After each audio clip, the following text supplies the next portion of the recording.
Hello, I'm Paul O'Kelly, and this is my review of the Irish newspapers this Sunday, August the 11th, 2024.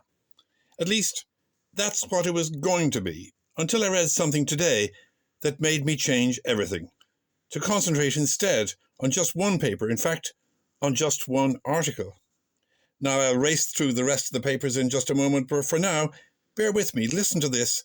It's Brendan O'Connor in the Sunday Independent. We live in an age of manufactured cool.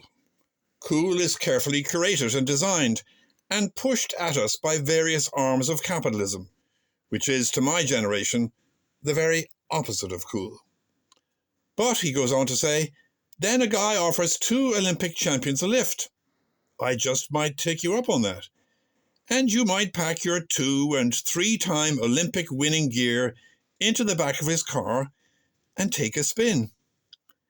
And a moment of authentic cool is born. You just go along with the flow, and you give the Irish people one of the best moments to come out of an Olympics that was full of great moments for us. We're told that if we can see it, we can be it. But that is not the case, O'Connor argues, for those dead-end kids drawn to rioting and racism here and in the UK. These young men, he writes, are being told by society that they are no good and that nobody wants them. So they gravitate to the exhilarating community of a riot. And it's not going to do any good to tell these boys, look, you can be Simon Harris, you can be CEO.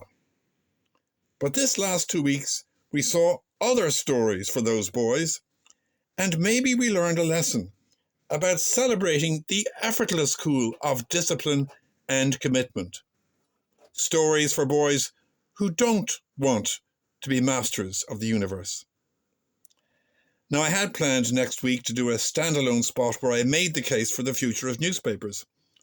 Now, I don't need to because Brendan O'Connor has just made that case for me.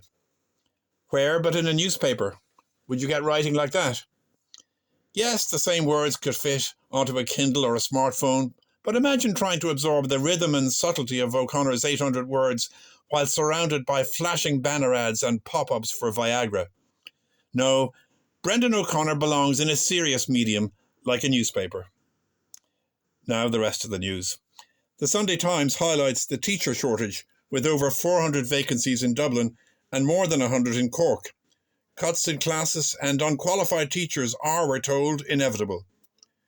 The Mirror complains that of 2,758 refused asylum and supposedly turned away, a mere 31 have actually left the country.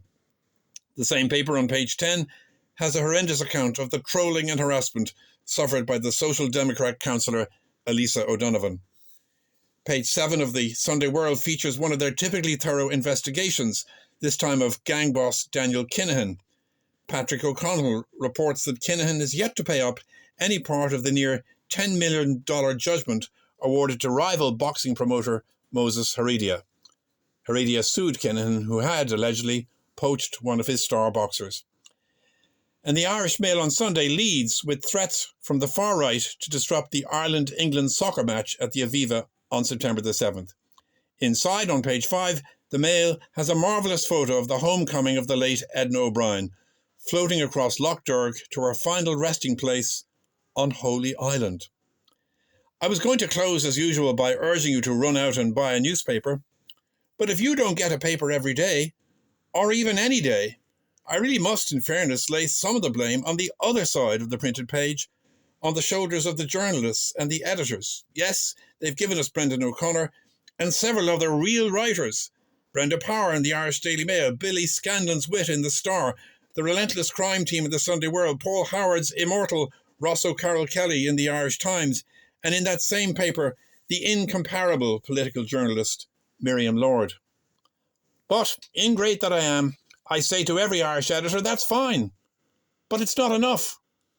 Every page should sparkle with that level of wit. Every sports layout should be a work of art, like that 2-page spread celebrating Soupy Campbell that the Sunday World gave us for the All-Ireland. Every trip to the newsagent should offer a little tinkle of anticipation, or why not, even excitement.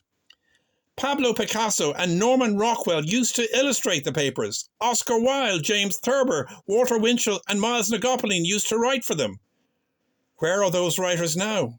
I don't know. It's your job, editors, not mine, to find them, nurture them and print them.